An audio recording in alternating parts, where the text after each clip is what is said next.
I see your face in every sunrise.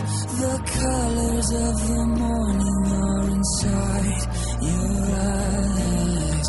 The world awakens in the light of the day.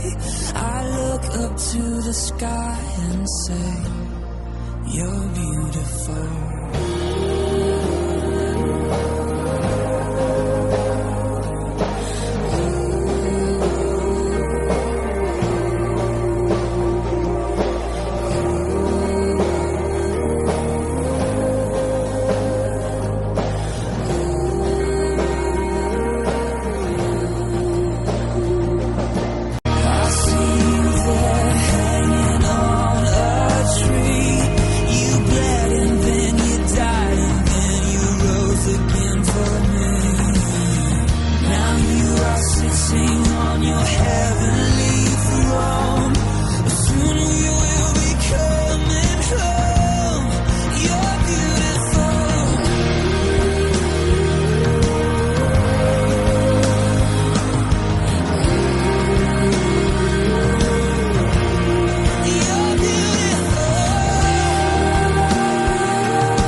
I see your face, you're beautiful.